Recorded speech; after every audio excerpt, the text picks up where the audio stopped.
You're listening to A Slice of Therapy with me, Alun Parry.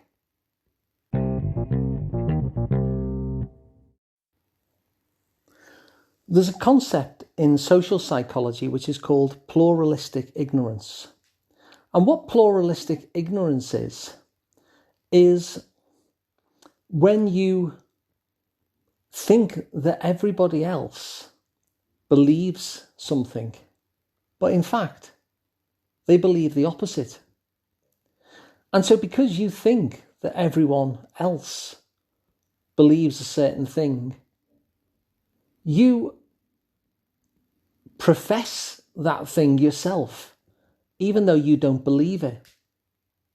And you say that thing because, of course, you want to fit in, you don't want to be the odd one out, and everyone else believes it. And so you pretend to believe it as well. In fact, you're very fervent, maybe, in terms of backing this particular idea and asserting this idea. But you're only asserting that idea not because you believe it, but because you think that everybody else does. Now, the thing with pluralistic ignorance is that you think that everybody else believes it, and so you speak out in favour of that idea, but in fact, nobody else really does. That all these people who you think believe in the idea, they don't believe in the idea either. And so you get a whole community of people all fervently supporting an idea that none of them believe in because they think that everybody else does. They think that they're the only one who doesn't believe in it. They think they're the odd one out when actually they're not the odd one out at all. It's just that nobody is admitting to what they really think. And so they're all trying to fit in to what they think the other people believe. And in fact, they don't.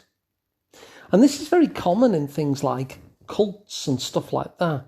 So there'll be lots of people in a cult. And, I don't know, maybe one of the people is thinking, oh, this doesn't really make sense. But when they look around the community, everyone else is fervently backing the ideas of the cult. And so they're thinking, well, this doesn't make sense to me anymore, but everyone else is believing in it, so I best pretend that I do as well. And so they join in and they start professing it and advocating for that idea that they don't actually believe in. And so that means that another person in the cult who also thinks, well, this doesn't make any sense to me. Here's the first person advocating it and thinks that they believe in it when actually they don't. And so everybody is saying something that they don't believe because they think that everybody else believes it, but nobody does. And it's a really interesting idea. And it doesn't just happen in cults, it happens in many a community. It happens in society generally. And there's a writer who writes about advertising primarily and marketing. His name's Rory Sutherland. And Rory Sutherland is a very senior marketing guy with a company called Ogilvy Advertising, which is a real leader in kind of market research and marketing and advertising. And in fact, he leads on the kind of behavioural insights team for Ogilvy. And one of the things that Rory Sutherland says is that one of the things he very quickly learned was that you can't really take too much weight based on what people say. Because a common thing in terms of market research is you'll send out a load of people with a clipboard and you'll ask people at random, what they think of a certain product or what are they inspired to do. They'll ask them all sorts of questions. They do surveys. And what Rory Sutherland says is surveys are very, very unreliable and people don't necessarily tell you the truth.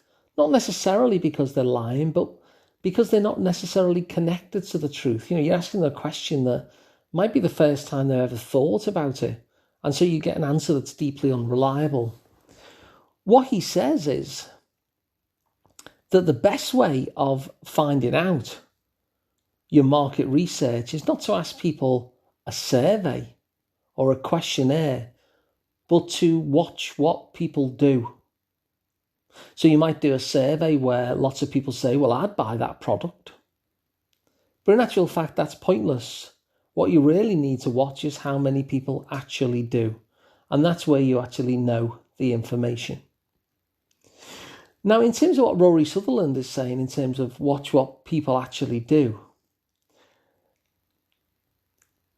the reason why I'm raising that is because I was recently listening to an interview with one of the writers, a neuroscientist, of a book called A Billion Wicked Thoughts. And the writers of A Billion Wicked Thoughts came up with this idea that rather than doing sexuality research based on surveys, which is how it had always been done, but to find out based on what people were actually searching for online, on the internet, through search engines and such like. And the reason they did that is because they understood that what people would do is they would get involved in that pluralistic ignorance thing. Someone would ask them a questionnaire and a survey and they'd think, well, I'm not admitting that I do that because nobody does that. And so they would pretend that they weren't interested in that activity themselves either, or that fantasy or that idea.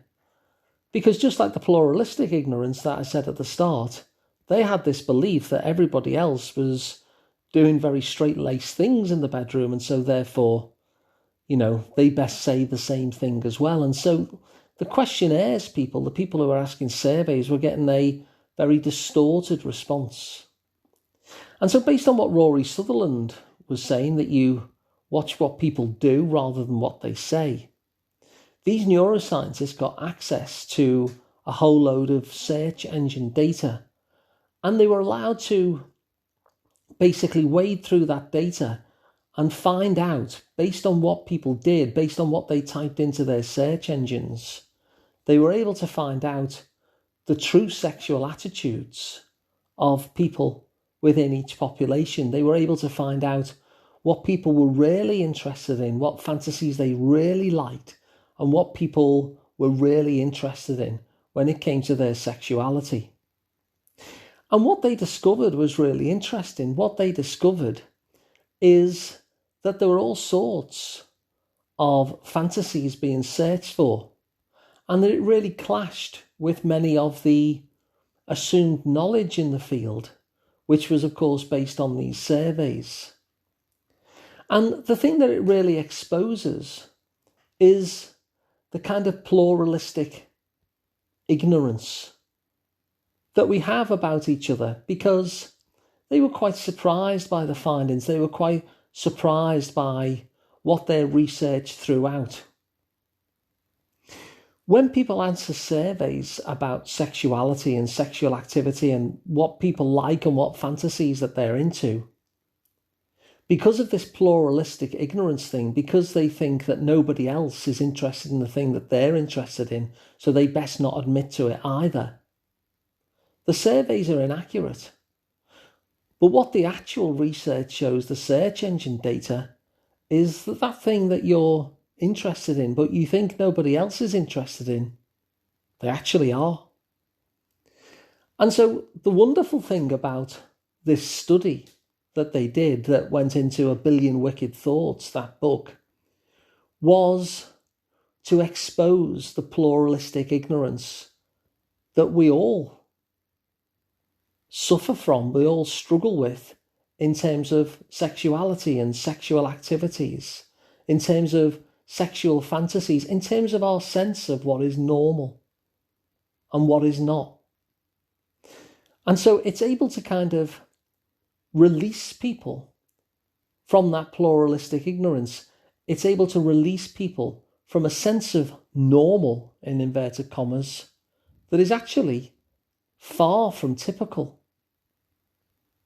And so just like when we're in a cult, we might think that everybody else has a particular belief system, or that everybody else is doing a particular thing. And so our own answers, our own things that we say fall into line.